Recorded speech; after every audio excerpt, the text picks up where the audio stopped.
Hi, I am Vanessa King-Ori. I am Google's Managing Director of Technology, Media and Telecoms, and I'm really excited to be here with you today to talk about all of the innovations that are happening in search. I am relatively new face at Google. I've spent my last circa year and a half learning a huge amount, and one of the things that I've really enjoyed learning about, no great surprise, is all of the innovations that are happening in technology at the moment, from driverless cars over in the States to Google DeepMind's Nobel Peace Prize winning innovations that are powering medical advancements.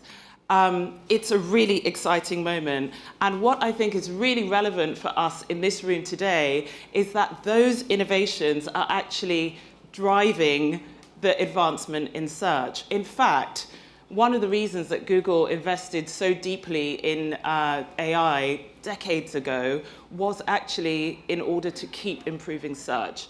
So it's kind of an interesting story for today. Search has become indispensable. I mean, that feels like a sort of no-brainer, right? But we see more than 15 trillion searches a year on Google. And that number just seems kind of insane. But when you really break it down, it gets even more interesting. 15% of the searches that we see each day are brand new. And that number's remained the same for about a decade. And what I think is really interesting and a great opportunity is that there are still so many questions that have never been searched yet.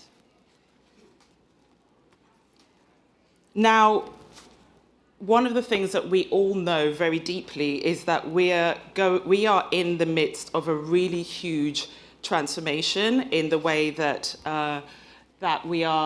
consumers are behaving, and search is still. I've lost my way. Sorry.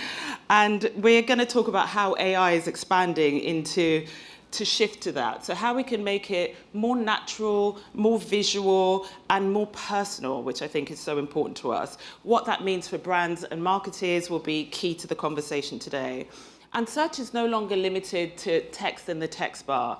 Now you can use your voice, you can use your camera, and you can even circle on the screen. In fact, I did that today, walking around Adweek and just looking at my favorite outfits, to be honest. So in terms of the transformation in behavior that we're seeing, consumers are shifting how they operate. Now, consumers are streaming, they're scrolling, they're searching, and they're shopping, sometimes simultaneously and interchangeably. And these innovations are helping us expand the way we look at search, and AI is really powering a lot of that.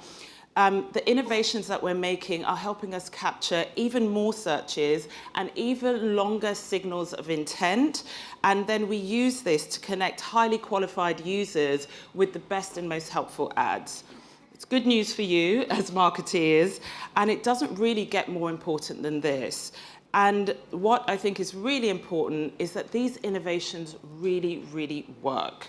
We found that marketeers who've leaned into this technology and done the work to integrate AI into the way that they work are seeing a 60% higher growth in their revenues. And they are adapting to those new consumer behaviors about twice as fast as their peers. So this is a super useful discussion. To help us in this discussion about where the innovations in search are going, we are very lucky to welcome Ola Novak from Google, and she is our Director of Search Marketing. Come on up.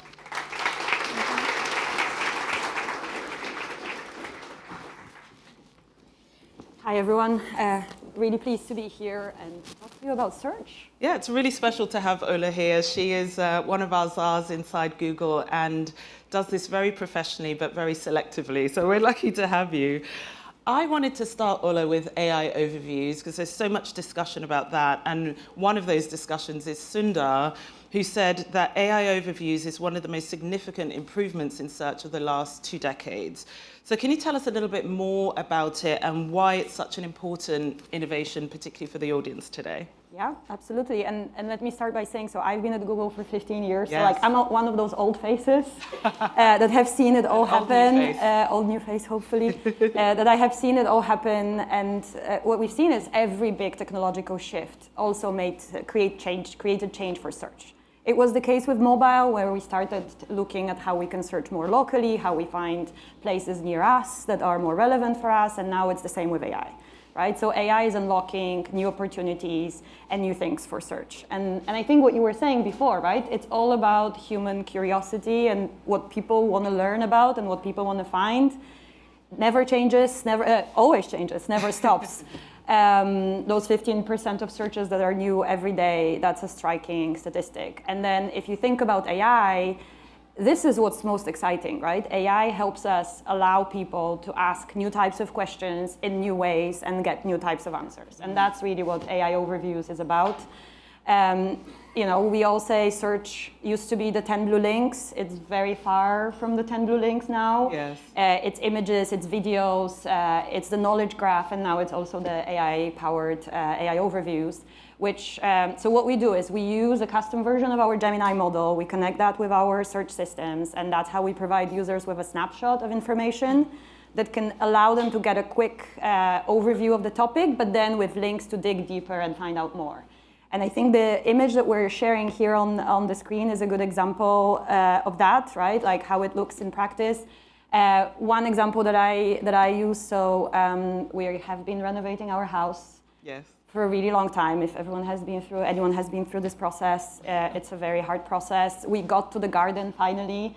So I've been trying to discover very quickly. I'm very bad at plants. I have no idea about them, but I was like, okay, we need to plant some flowers, and what do we do? So if I wanted to search when do I plant daffodils, right? That's when I can get AI Overviews to quickly tell me the most important information, some tips for planting flowers. Not now, by the way, it's too late. You have to do it in Q4.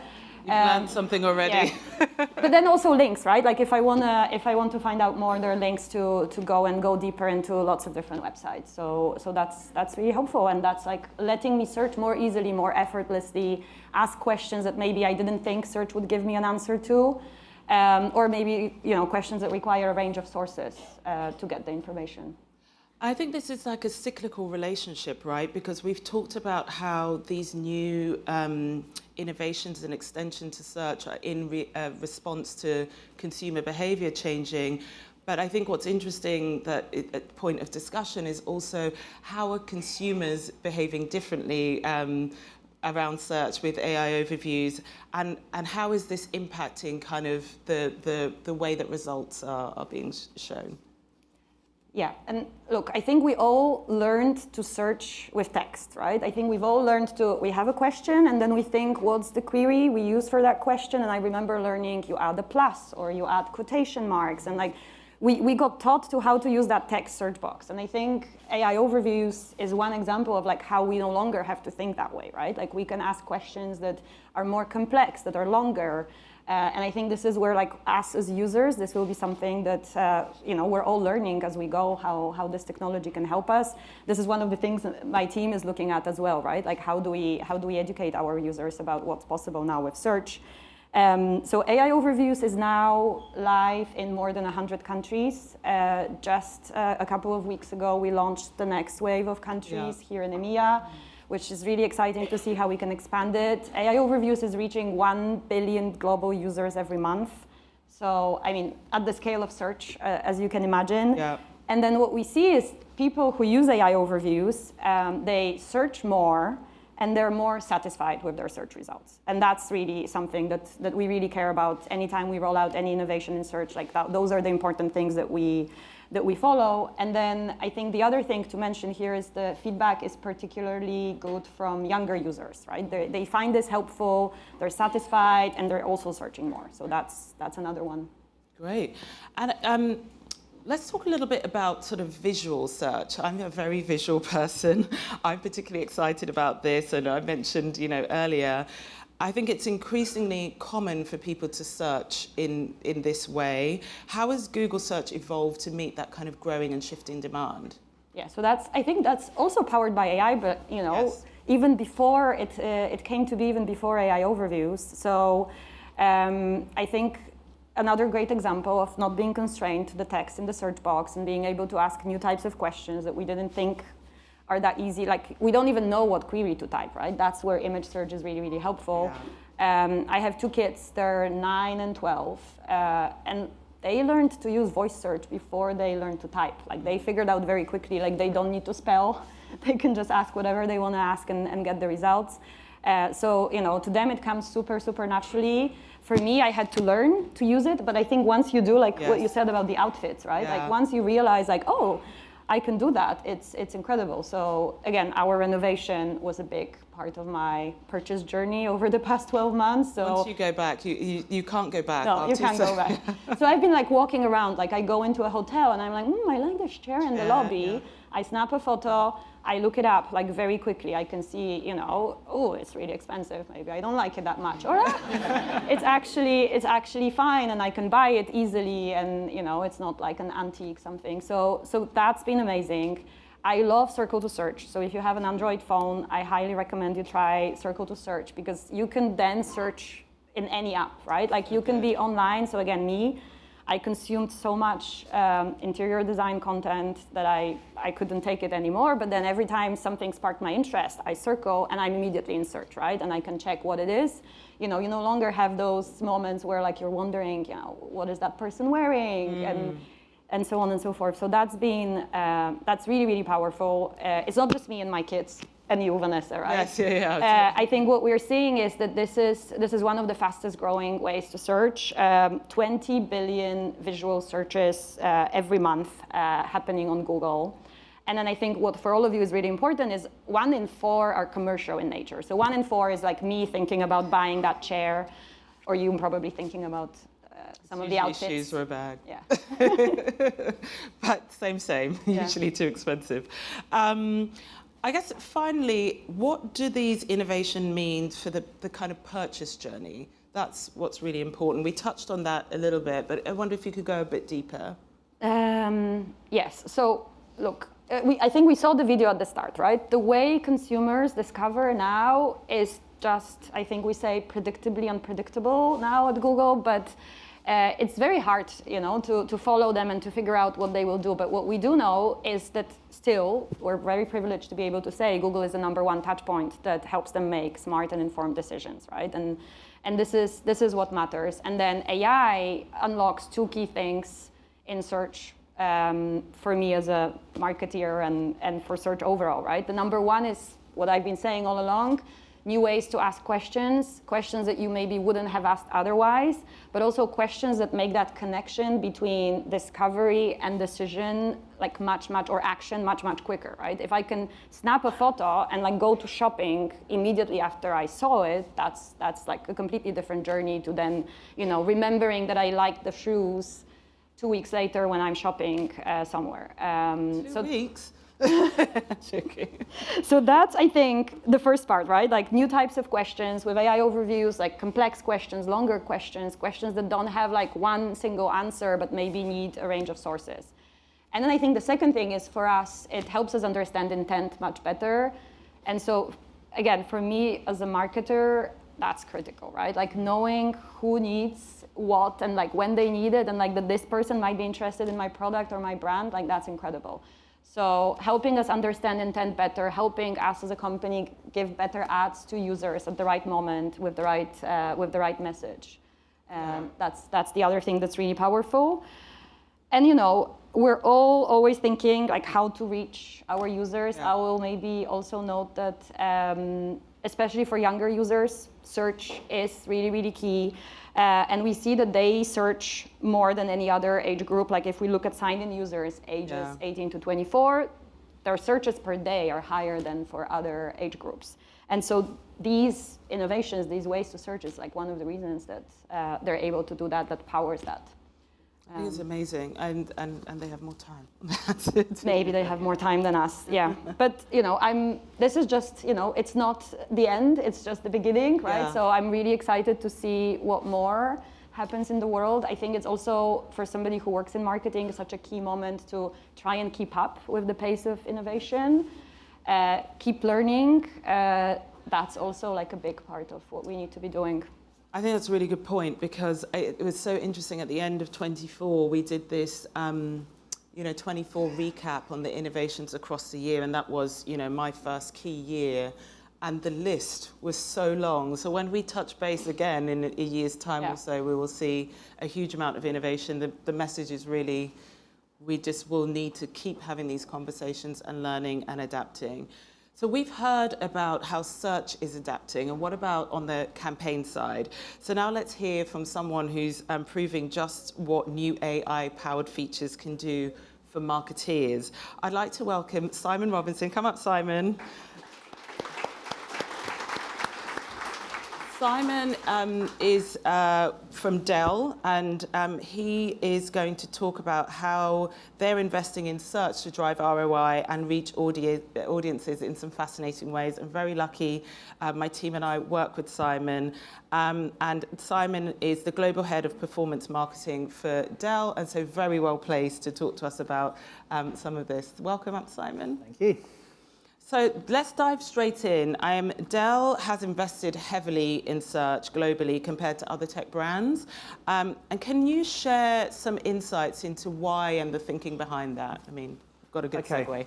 So I think there's probably two main drivers of why search is so important for Dell. And the first one is just the diversity of what we sell, right? Like, we might have one customer that's spending $1 billion on a load of servers. We might have another customer who's buying a mouse. Right? So what you have is a huge variety of different purchase journeys, need states, and obviously search is quite a key part of that, right? In terms of allowing those people to get to the information they need.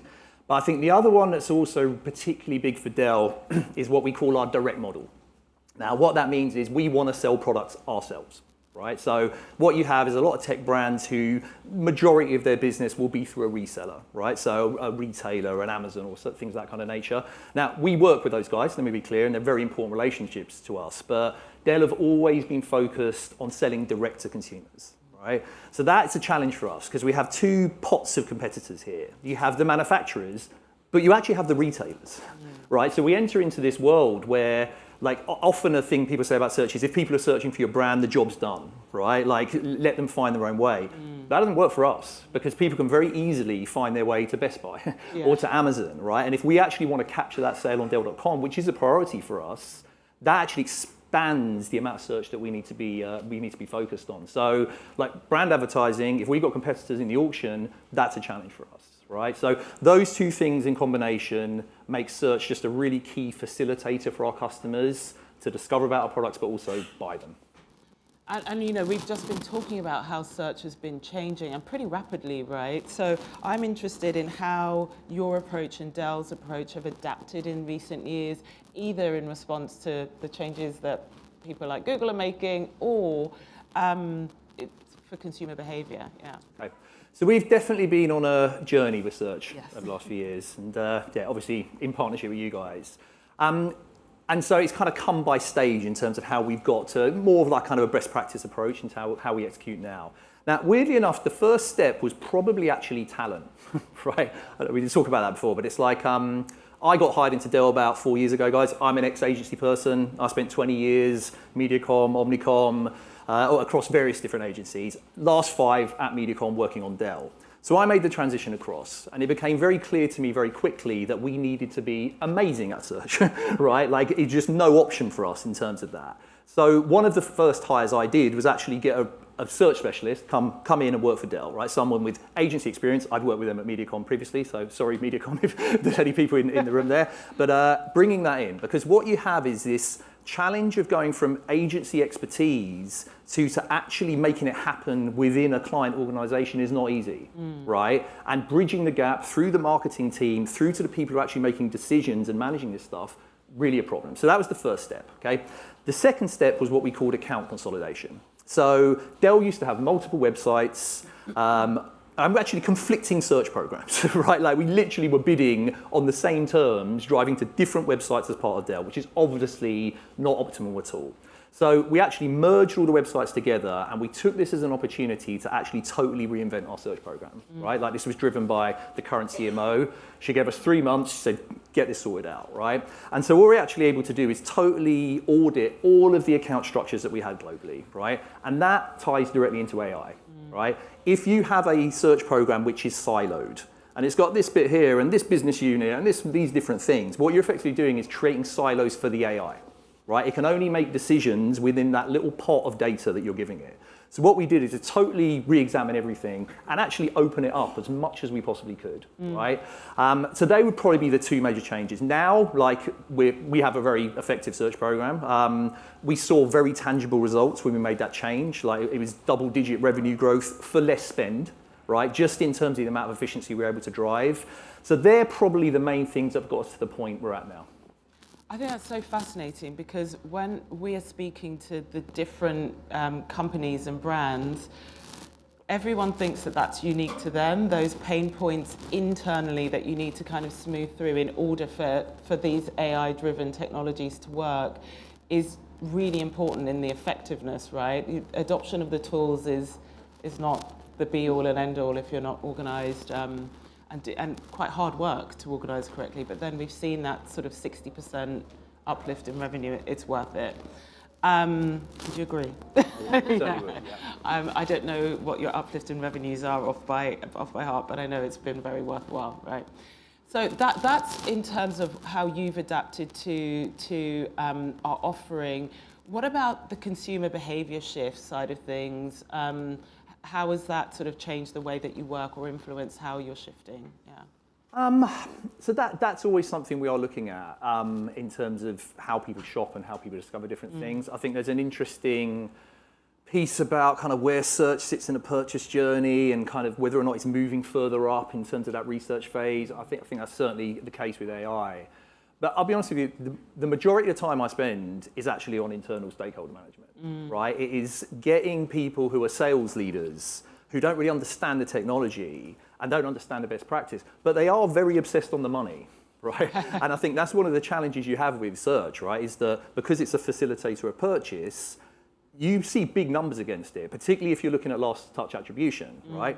And let me be clear, guys, attribution is not an area of knowledge that a lot of sales leaders have a load of experience within, right? So a large part of what my job is now is actually bridging that gap between the experts, right? Google, our own internal experts, Essence Mediacom, our agency, and actually implementing and making real the recommendations you guys are giving us, right? Like, I just have one tangible example, which is forecasting. Right? Yeah. As a company, we like to decide when we think the money is going to come in. Oh, we've got an awesome sale. We're going to make loads of money.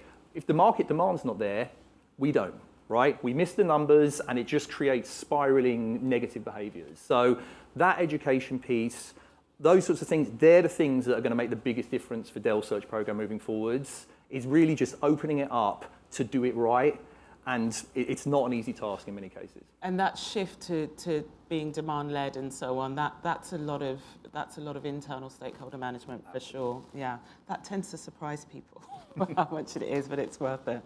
I'm curious for both of you actually in what you're excited about in terms of the future of search. I mean, Simon, particularly, I guess, in how you work with us at Google and more generally, and then Ola in terms of your work from the other side and the marketing inside of Google. So Simon, do you want to kind of... Yeah, I think it's really data utilization in the most intelligent way possible. Right? That's our biggest focus, right? I've just got two quick examples. One is bidding to profit versus bidding to revenue, right? That's something we're looking at currently. Obviously, we make loads of margin on some products. We make very little margin on others. Revenue doesn't really capture that to some degree, so that's a big focus for us. And then the second one is what we call in-quarter buyer propensity, which is we have a lot of internal modeling and data on customers in terms of where they are in their purchase cycle, particularly for B2B, where they're not like pushing a button necessarily and buying stuff. We are being able to plug that modeling output into search, right? So we can then model off those prospects in order to improve our performance. I think in our case, I mean, we are, as a marketing org within Google, we're heavy users of our ads products. And I think our ambition is to be at the forefront of testing and trying and deploying and making the most of them. I think, we always want to don't want to be in that meeting when somebody says, look, customers are doing this, you're not doing it yet. So I think absolutely that's the big focus now, like always pushing our internal media teams and then working with our agencies to figure out like how we can test and learn and try all the best of AI solutions and see how they work and make them work for us. So yeah, I think that learning aspect is a big one for AI and everything related to AI. I think it's always really fascinating to me that the marketeers we work with sometimes are so curious about how Google is using our own tools from a marketing perspective. And the truth is we're on a quite similar journey, slightly ahead, but it's a very similar journey.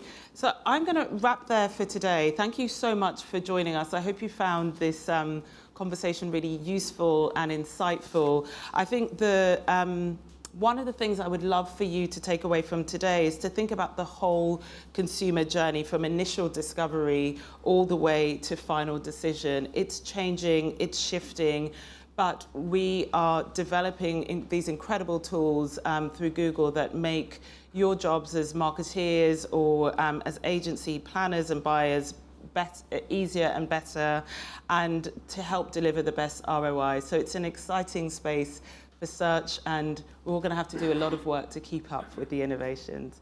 Thank you. Thank you.